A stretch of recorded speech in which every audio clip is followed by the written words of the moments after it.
Helo, ag croeso I sesiwn, ail sesiwn Ffiseg blwyddyn 12, a topic tro yma ydy tonna, a fydd Jonathan Williams yn mynd trwy hwnna efo chi rwan. Diolch yn fawr, croeso I pawb sydd wedi ymuno gyda ni heddi. Y bwriad yw gyda fi heddi bod fi'n mynd trwyddo chi gyda elfennau o tonnau, a wedyn bod ni'n gwneud cwbl o enghreifftiau o cyn papur, gan canolbwyntio falle ar rhywbeth ni'n galw'n tonnau unfan. Peth cyntaf sydd gyda ni yw hwnna yw'r data sheet chi'n cael pan byddwch chi'n gwneud arholiad.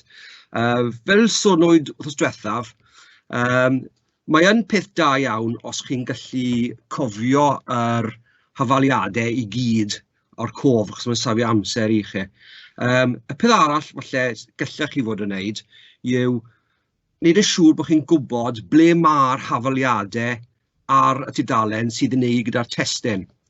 Yr hafaliadau heddi byddwn ni'n defnyddio yw mae gyda ni amser cyfnod yw 1 dros amledd.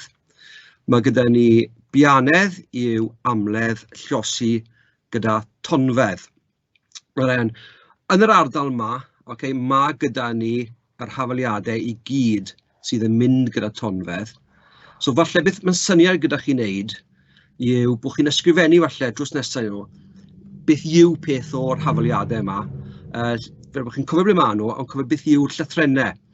Enghraifft gyda T, mae T yn sefyll am cyfnod y ton I hunan. F yw'r amledd.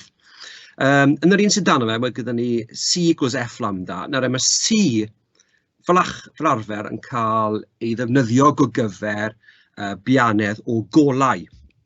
Ond, amser pan ni'n defnyddio fe am tonnau, ni'n gallu jyst rhoi yn lle'r C yna, ni'n gallu rhoi y llythyren V am velocity. Mae'n meddwl gwmws yr un peth. So, peth cyntaf, na ble mae'r hafaliadau. Un hafaliad sydd ddim ar y tudalen hyn, a bydd eisiau na chi yn eitha aml mewn tonnau, yw mae gyda chi bianedd yw pellter wedi rhannu gyda amser. So, ymedlaeth, mae jyst yn mewn arholiad lle bod chi'n panico, byddwn ni falle yn ysgrifennu bianedd yw pellter dros amser. Mae na wedyn, jyst rhoi gofon bod chi'n meddwl, beth yw'r hafaliad na, a chi'n gallu troi nôl I gogweld e. Beth sydd gyda fi fan hyn yw peth o'r diffiniadau. Mae'n bosib falle bod athro chi wedi rhoi'r diffiniadau I chi mewn rhyw fath o llyfr. So mae gyda chi'r diffiniadau, mae rhain yn dod o cybac I hunan. A mae'n werth bod chi yn dysgu'r hafaliadau yma, dim yr hafaliadau, diffiniadau, sori, a'r cof. Oherwydd yn aml iawn, chi'n cael cwestiwn mewn arholiad bydde yn falle gofyn I chi yw beth yw'r diffiniad am wedyn ni ton gynyddol. Yn aml iawn, beth I fi'n gweld yw mae'r disgyblion falle yn wofflo. Byddwn nhw'n gweud, mae ton gynyddol yw ton sydd yn symud o un lle arall. Gewch chi ddim marcau amdano pethau fel yna. Maen nhw'n diffiniadau a mae rai bod chi yn gywir. So, enghraifft, gyda ton gynyddol, dewn ni hwnna'n fwy nawr, ond mae dysgu taw patrwm cynnwrf sydd yn teithio trwy cyfrwng, a mae'n cludo egni o un lle arall, gyda grynynnau sydd yn dirgrynu. Mae gofyn bod chi'n gwybod y termau yn wir gywir. Enghraifft, bydd y diffiniad falle yn 2 marc. So, mae 2 marc am defnyddio'r termau cywir sydd gyda chi. So, na'r gweddill o'r diffiniadau, ble mae tonnau'n cael ei defnyddio. Os I'm defnyddio rhain I gyd heddi, fi dim ond yn mynd I fynd a defnyddio peth o nhw. Mae'r bwriad gyda fi yw bod ni yn mynd I gallu ateb y cwestiwn hyn sydd yn sôn am ton cynyddol, a wedyn bod y ton wedyn cael ei troi mewn I rhywbeth ni'n galw'n yn ton unfan. Felly, cymerwn ni fe cam wrth gam. Cofiwch beth chi'n gallu gwneud gyda'r fideo yw chi'n gallu stopo'r fideo a chi'n gallu gwylio fe ar amser eich hunan, so gallech chi wneud pause, a gallech chi disgwyl darllen y cwestiwn, wedyn falle gryndo ar beth byddai'n gweud, a wedyn symud mlaen a falle trial ateb e yn amser eich hunan hefyd. Right, peth cyntaf ni'n mynd i wneud yw disgwyl ar ton cynyddol. Nawr, beth i fi wedi wneud fan hyn, fi wedi defnyddio rhyw fath o simulation. Mae'r link ar top y tudalen, so gallwch chi clico ar y link yna neu teipo fe mewn, a gallwch chi chwarae gyda'r simulation hyn, a bydd e'n helpu chi falle i ddod i ddeall sut mae tonau yn gweithio. Right, so peth cyntaf yw ton cynyddol.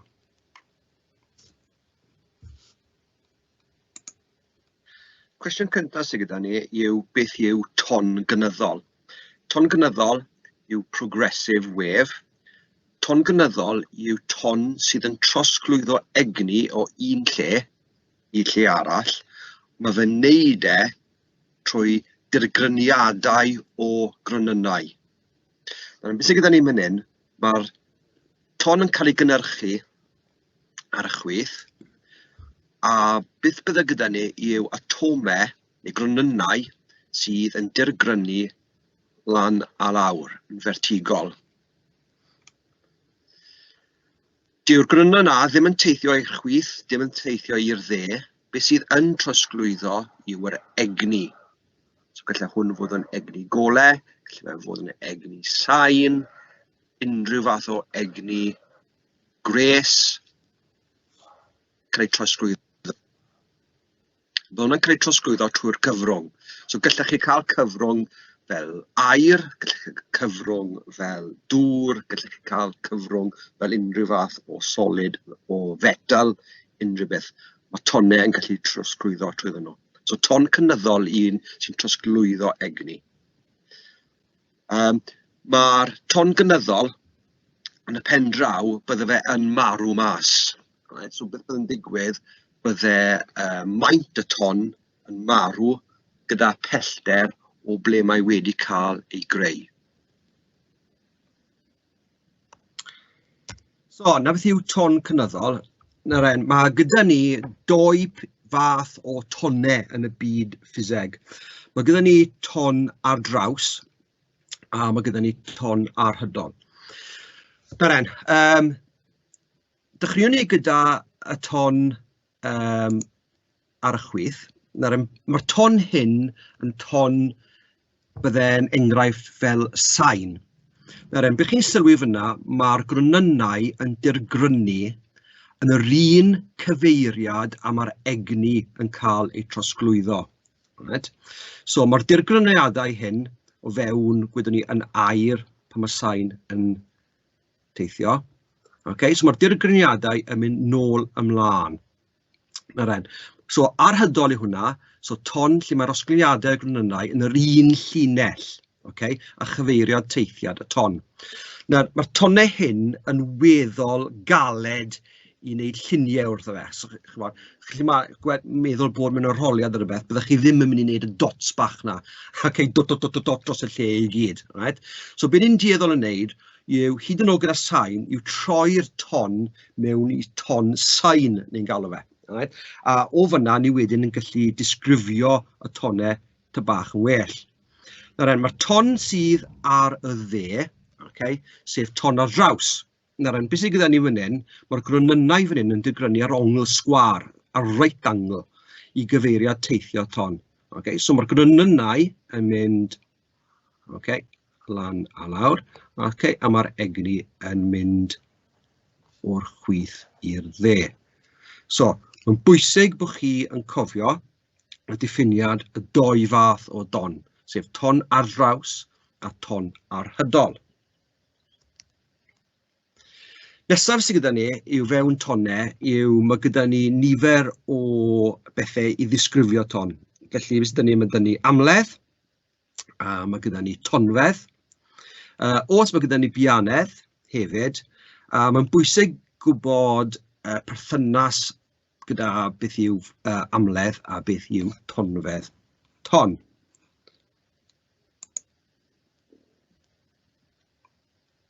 Angen chi gwybod cwbl o termau diffiniadau am tonau.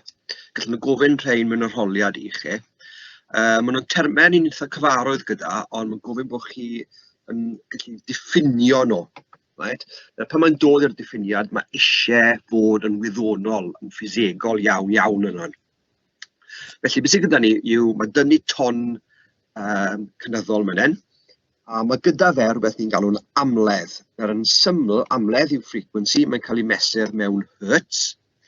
Mae amledd yn meddwl faint o tonnau sydd gyda chi yn pasio pwynt pob eiliad. So, gwydwch bod fi'n rhoi pwynt bach mewn ar diagram, a rhoi ar pwynt bach yna. A os byddwn ni'n disgwyl i weld faint o tonnau bydd yn paso'r pwynt yna pob eiliad, bydde fe wedyn yn rhoi'r amledd i fi. So, gallai dongos i chi, os mae amledd yn cynyddu, so mae'r amledd yna'n fwy, so bych chi'n gweld yw mae fwy o tonnau yn paso'r pwynt yna pob eiliad. Okay, yna'r amledd mwyaf uchel fi gallu'n rhoi. Felly, os byddwn ni'n cwmto faint pob eiliad, hwnna yw'r amledd. A roi ei amledd rili isel. Fel chi'n gweld fyna, bydd fyna lasbel cyn bod 1 ton cyfan yn paso pwynt. Felly, amledd isel gyda ni. Rhywbeth arall sydd gyda ni gyda fewn ton yw mae rhywbeth ni'n galw yn tonfedd. Mae tonfedd yn cael ei ddiffinio fel 2 bwynt mwy agos sydd yn dirgrynu mewn cydwedd gyda'i gilydd. Pan mae'n dod i cydwedd, byddwn ni'n disgwyl ar 2 bwynt sydd yn gwneud union yr un peth. So, mae'n syml iawn, falle byddwn ni'n disgwyl i fynd o y pwynt fyna i'r pwynt fyna. So, bydd hwnna yn tonfedd. Gallwn ni disgrifio tonfedd fel pwynt sydd yn mynd o top y ton nesaf yn syml. So, i fod yn cydwedd, mae 2 pwynt yn gwneud gwmws yr un peth, union yr un peth trwy'r amser.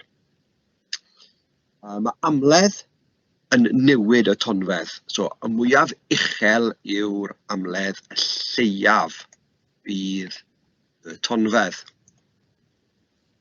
A'r un peth arall sydd gyda ni wedyn yw'r osgled. So, gyda'r osgled, fe fyddwn ni yn newid yr osgled i fod yn llai ac yn fwy. Mae'r diffiniad o osgled yw pa mor bell yw'r dirgryniad o'i le cydbwysedd. So, os bydde dim gyda fi unrhyw ton o gwbl na'r pwynt cydbwysedd, equilibrium point, bydden nhw ddim yn dirgrynu lan a lawr yn fawr o gwbl, ond wedyn, siwrna mae gyda fi ton yn mynd trwyddo fe, bydde'r atom neu'r grynynin yn y pwynt yna yn dirgrynu. A pa mor bell yw'r dirgryniad yna, na fydd ni'n galw yr osgled. So, yn y pwynt hyn, mae'n dirgrynu lan o y pwynt cydbwysedd fan hyn i pwynt mwyaf uchel, felly dyna beth bydde'r osgled. I fynd gyda y tonnau hefyd, ar y dde fyna, mae gyda ni'r hafaliadau. Felly mae'r T yn sefyll yn cyfnod. Cyfnod yw fod amser mae'n ala i 1 ton. Okay? So mae hwnna'n cael ei linko gyda yr amledd. So 1 dros yr amledd mae'n rhoi'r cyfnod i ni. Okay? Mae hefyd gyda ni'r bianedd y ton yw amledd llosi gyda'r tonfedd.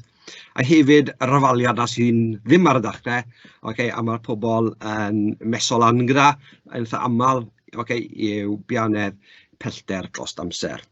So, wedi gwybod hwnna i gyd, mae'n cyfle gyda ni nawr i fynd i trial ateb sort of cwestiwn.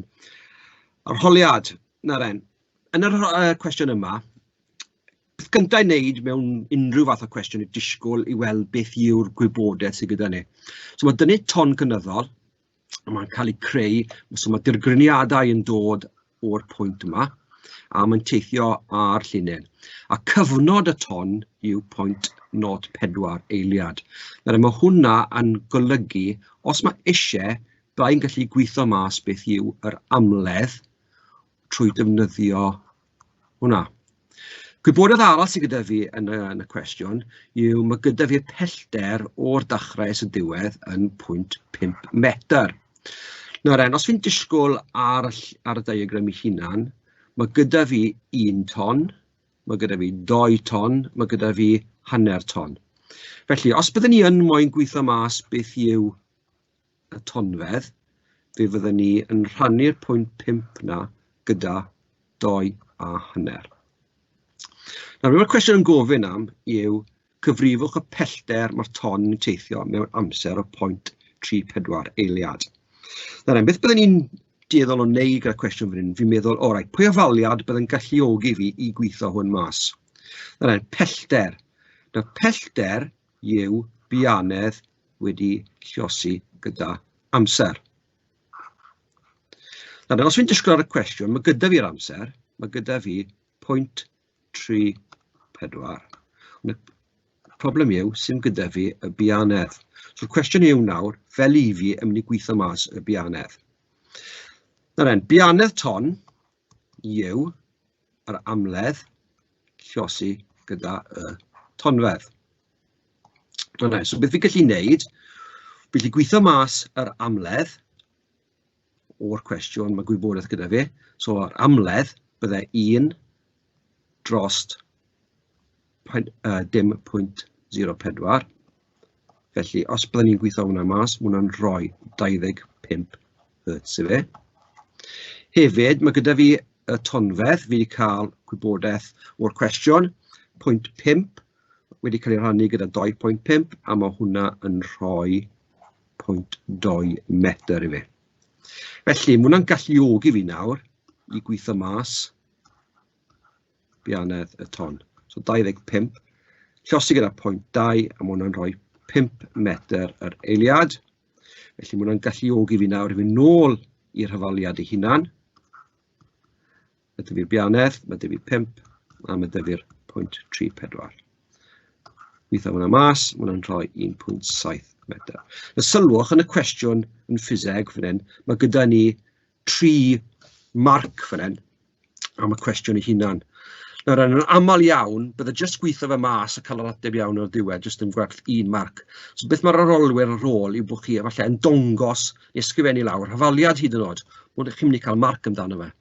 Wedyn, os byddech chi yn ffindo rhifau cywir a rhoi nhw mewn, fe gewch chi marc arall. A wedyn jyst 1 marc am yr ateb cywir ar y diwedd. Nawr, tric bach i chi, os chi'n mewn cwestiwn ffiseg a chi'n meddwl, sa'n gwybod fel i gweithio y rhif na mewn, sticwch rhif mewn unrhyw rhif chi moyn. Right? Wir i few, os roi chi, enghraifft, gwedwch bod fi ddim yn gwybod yr amledd fan hyn. Right? Sa'n gallu gweithio hwn mas. Gwedwch bod fi wedi bod amledd o 2, 3 neu 4, gosod hwnna lawr, ond wedyn defnyddio y rhif na yn iawn yn y cwestiwn, bang, byddwn ni wedi colli 1 marc, ond byddwn ni wedyn wedi galluogi fi mlaen i cael ateb, a byddwn ni wedyn yn gallu cael cwpl o marciau ychwanegol.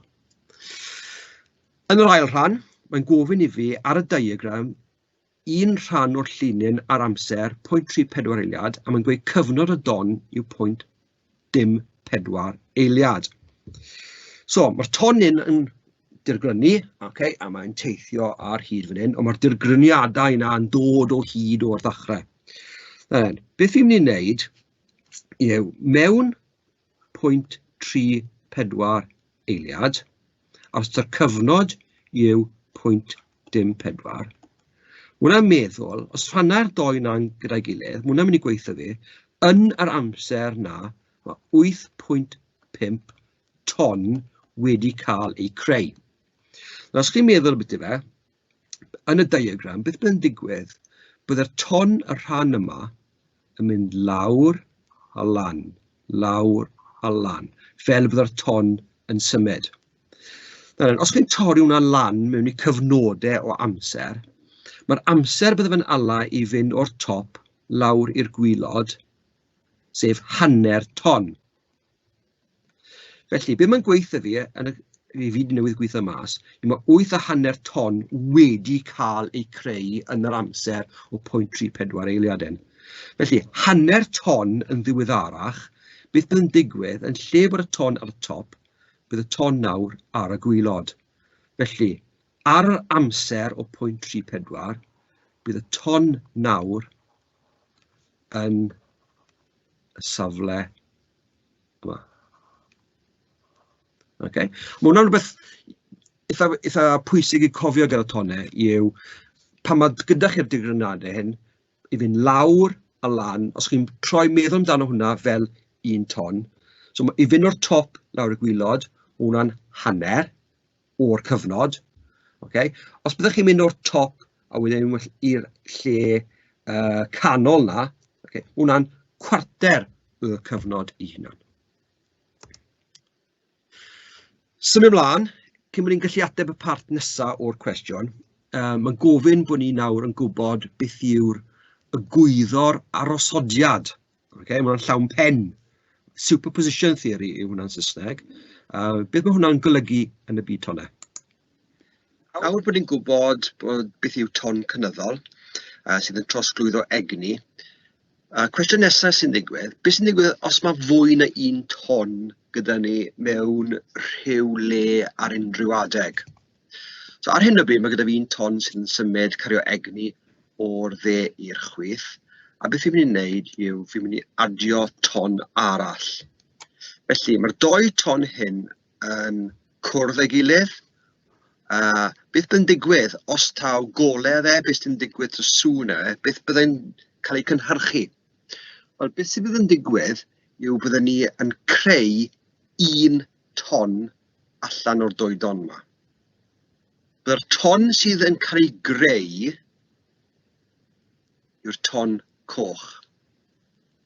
Nawr, y cwestiwn yw, fel gallwn ni gweithio mas beth bydd y ton newydd hyn sydd yn cael ei greu.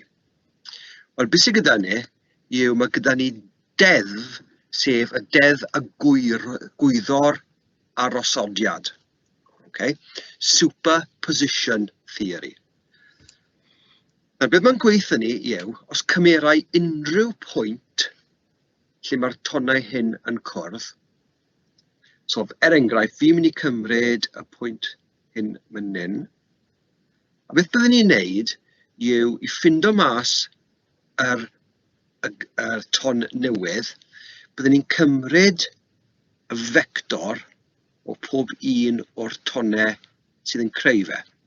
Felly, byddai'r ton gwyrdd y vector positif, a byddai'r ton glas a vector positif, a byddai'r maint gyda nhw. A beth fi'n gallu gweld fan hyn yw mae maint nhw just tua byti 0.6 rhywbeth fel hyn. So, os byddai'r 0.6 am yr un gwyrdd, a mae'r un glas ta bach yn fwy falle 0.8, byddwn ni ador un lan, byddai'n rhoi tua 1.4 i fi. Felly, mae'r ton newydd sydd yn cael ei greu o ran maint vector yw swm y 2 ton sydd yn creu fe. Felly, wneud hwn ar unrhyw pwynt. Pan mae gyda fi yr osged mwyaf, os sylwch chi, mae'r 2 ton ar ei pwyntiau mwyaf uchel hefyd. Felly mae'r vector am y 2 nhw yn 1, felly mae'r swm o hwnna yn rhoi vector o 2 i fi. Nawr, beth sy'n digwydd pan mae'r 2 ton falle mewn llefydd gwbl wahanol? Enghraifft, gwedwn ni fan hyn. Nawr, os cymerau unrhyw pwynt fan hyn eto, beth welai yw fod yn y mwyafrif y llefydd, cymerau'r pwynt hyn fan hyn, mae'r ton glas a vector positif, a mae'r ton gwyrdd a vector negatif. Nawr, mae'r ton negatif tua byti 0.8, minus 0.8, a mae'r un glas, byddwn ni'n gweud falle tua falle 0.7. Felly, os mae gyda fi 0.8 sydd yn negatif, a mae gyda fi 0.7 sydd yn positif, os adael hyn yn lan, byddwn nhw'n rhoi negatif 1 i fi. Os fi'n disgwyl, mae'r ton newydd yn negatif, a mae tua roundabout y negatif 1. Felly, fi chi'n neud hwn ar unrhyw pwynt lle mae'r tonnau yn cwrdd. Beth byddwn ni'n neud yw adio lan y vector.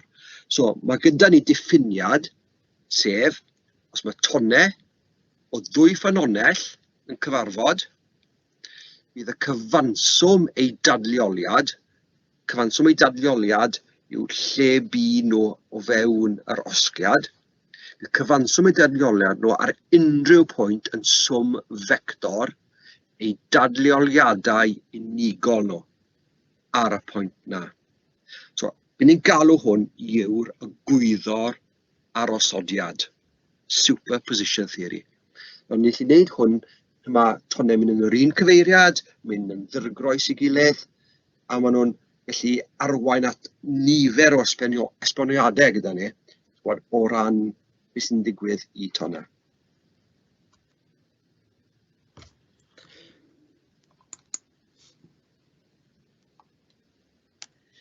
Un math o ymyrraeth arbennig yw pan mae 2 ton yn cwrdd a maen nhw'n gallu creu rhywbeth ni'n galw yn ton unfan.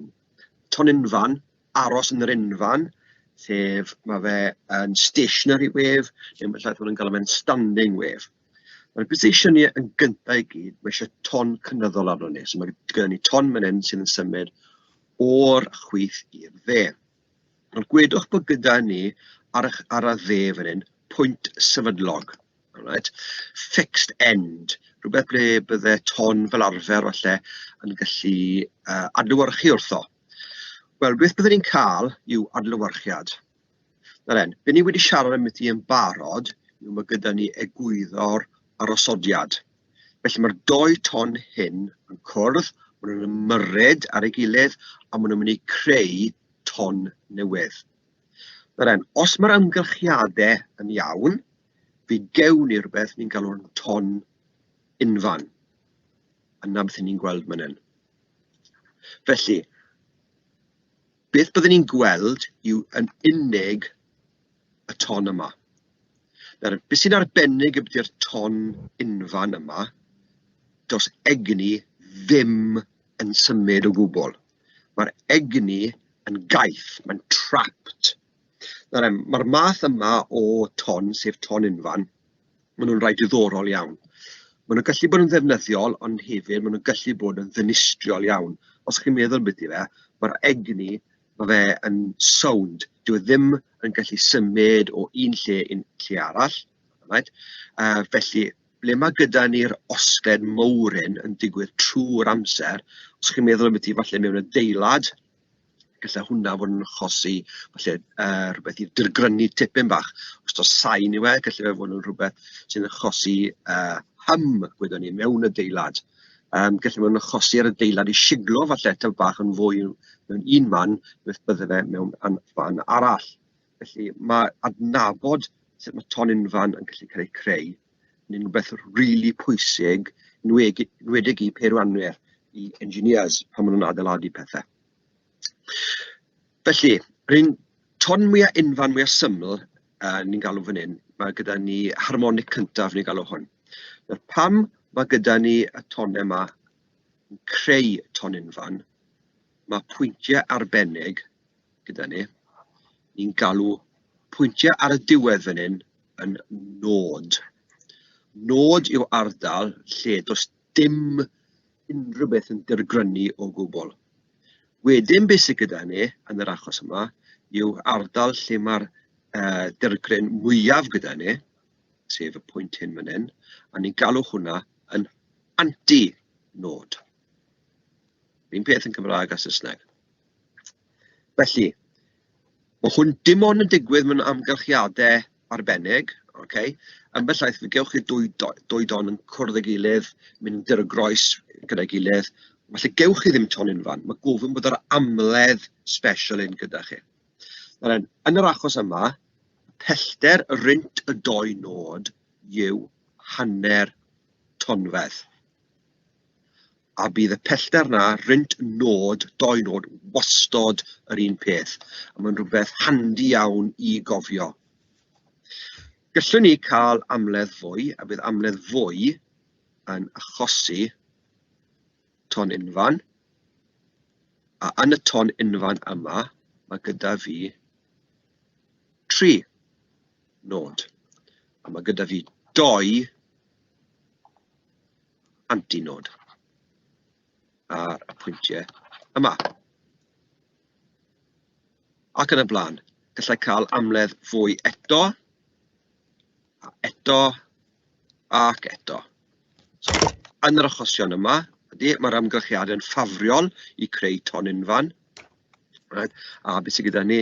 Mae gyda ni 1, gyda ni 2 nod, 3 nod, 4 nod, 5 nod. A rint y nodau mae gyda ni antinods.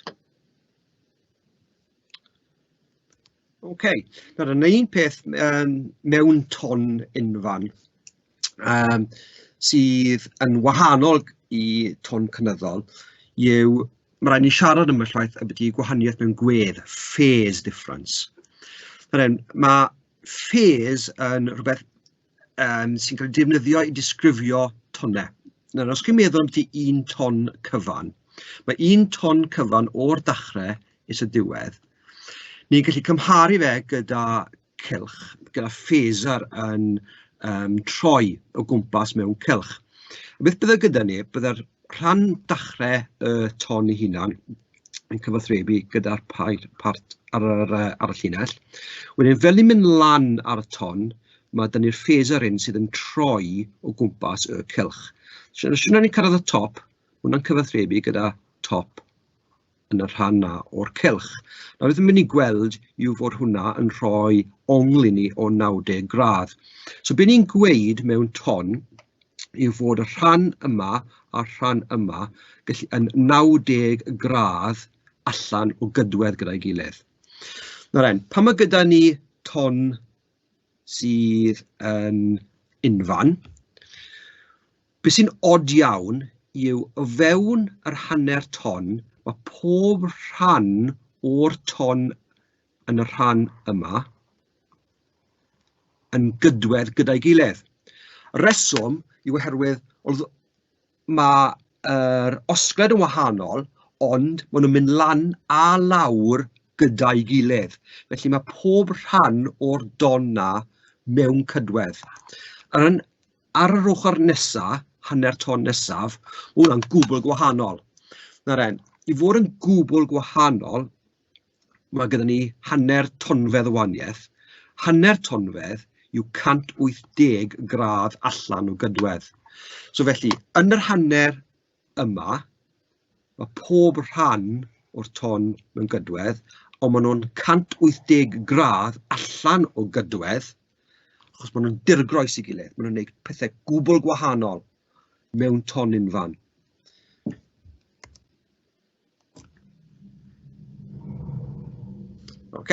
Yn aml iawn mae'r diagram yma yn gallu helpu esbonio os mae 2 ton gyda chi, fel gallwch chi gymharu falle ni A a B. Ar y pwynt yma a'r pwynt yma, bydden nhw'n 90 gradd allan o gydwedd. Trydydd un, maen nhw'n gwbl wahanol i gilydd 2 ton, felly maen nhw'n 180 gradd.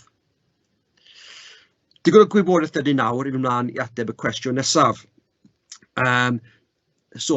Yr un cwestiwn yw ond beth mae'n gweud yw mae'r llinyn wedi cael ei clampo ar un ochr. Mae rhaid fod i creu ton unfan, mae'n rhaid cael un ochr, mae fe methu symud o gwbl. Oherwydd fyna chi'n mynd i cael yr adlewyrchiad sydd yn cael ei creu, a fyna chi'n mynd i cael nod yn cael ei creu. Felly, mae'n cael ei clampo, a mae'n gofyn i chi beth yw ystyr nod mewn ton unfan. A nodwch beth fydd y pellter rhwng y nodau yn y 2 don unfan hon. Beth i ni wedi cael dysgu'n barod yw mae ton, mae nod yn ardal ble does dim unrhyw dirgrymiadau o gwbl yn digwydd. A'r pellter rynto nhw yw hanner tonfedd. Felly, os mae dyn ni hanner tonfedd, a ni'n gwybod o'r cwestiwn bod y tonfedd yn 0.1 metr, felly hanner 0.2 yn rhoi 0.1 metr i ni. A disgrifiad o'r nod yw fod e ddim yn dirgrynu o gwbl. Nawr, beth byddai'n digwydd os bydde, os bydde fe'n dirgrynu mwy? Wel, os mae'r amodau yn ffafriol, beth byddech chi'n cael yw byddech chi'n cael ton unfan eto, ond byddai'r nodau yn dod mwy agos at ei gilydd. Nodwch hefyd, os o gwbl, gwedd yr osgiliadau'r gronynau yn ymrywio ar pellter. Nawr, beth welon ni yn y diagram yw pan mae gyda ni ton unfan yn cael ei creu, yn aml iawn, beth ni'n neud i ddangos ton unfan yw dangos diagram rhywbeth tebyg i hyn. Cofiwch beth sy'n digwydd, mae'r loops bach yma yn mynd yn dirgroes i gilydd. So, gwedd yr osgiliadau'n gronynau yn ymrywio, wel beth byddwn ni'n gweud o fewn yr hanner tonfedd cyntaf, so rynt y 2 nod cyntaf, mae pob rhan o'r ton na mewn gydwedd gyda'i gilydd. Ond, beth sydd yn digwydd wedyn, yn yr hanner tonfedd nesaf, mae'r dirgryniadau nawr yn dirgroes, nhw'n opposite i'w gilydd. Mae hwnna'n helpu i ateb y cwestiwn yna. Yn nhermau ymyraint, sut mae'r ton unfan yn cael ei cynhyrchu, mae hwn yn bwysig a mae hwn yn dylan tro ar ôl tro.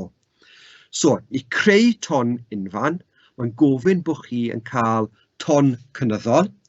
Mae'r ton cynyddol yn symud lawr, mae'n bwrw rhan ble mae adlewyrchiad yn digwydd. Felly mae 2 ton cynyddol gyda chi. Beth sy'n digwydd? Mae myriant. Maen nhw'n interffero gyda'i gilydd. Interference happens. Felly, oherwydd yr ymyrraeth hyn sy'n gweithio, beth maen nhw'n wneud? Gallwch chi gweud wedyn fod yr ymyrraeth yn creu ardaloedd lle mae nodau ac antinodau yn cael eu creu.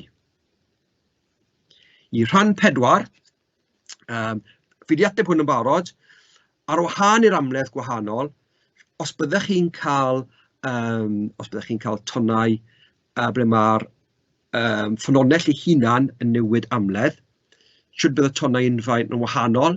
Wel, bydd y tonfedd yn mynd yn llai, so beth byddech chi'n cael yw fod mwy o nodau yn cael eu creu. Ni'n dirwyn tuag at y diwedd y wers yma. Beth fi wedi wneud yn ychwanegol i chi, mae'r y mark scheme gyda fi fan hyn i chi i fynd drosto. Fi wedi siarad beth rhan fwyaf o'r atebion sydd gyda ni fan hyn yn barod. Ond wedyn beth fi wedi ymlaen i wneud yw fi wedi dangos cwestiwn arall sy'n defnyddio ton unfan. Mae hwn yn arbrawf byddech chi fel arfer yn wneud yn ysgol, ble byddech gyda chi casgen o ddŵr, a wedyn beth byddech chi'n wneud i rhoi tiwb mewn y dŵr, a byddech chi'n rhoi trawfforch, sef tuning fork ar y top, a chi'n symud y tiwb lan a lawr gyda'r tuning fork, a ambell i le, beth byddech chi'n cael yw, byddai'r tuning fork yn mynd a wedyn os ydych chi'n cael a pan mae hwnna'n digwydd, beth chi wedi wneud, chi wedi creu ton unfan. A yn yr arbrawf ei hunan, byddech chi'n newid y gwahanol tuning forks, a byddech chi wedyn yn gallu ymrywio cael pellter gwahanol o'r arbrawf ei hunan. Gobeithio gewch chi'r cyfle i wneud yr arbrawf yma rhywbryd pan fyddwch chi'n ysgol. Beth wedi wneud yw gosod cwestiwn i chi sydd yn rhoi data mae rhywun wedi cael, a wedyn bod chi wedyn yn mynd trwyddo hwnna fel gwaith ymarferol, a trial ateb y cwestiynau hwnna. Fi wedi rhoi ar y diwedd, fi wedi rhoi'r atebion i chi. Mae'n defnyddio y principle hyn o creu ton unfan, ond hefyd mae'n defnyddio peth gwaith ymarferol. Gobeith yw falle a fi drosto peth o'r gwaith hyn gyda chi yn y gwers nesaf. Os oes unrhyw cwestiwn gyda chi, please teipwch e mewn.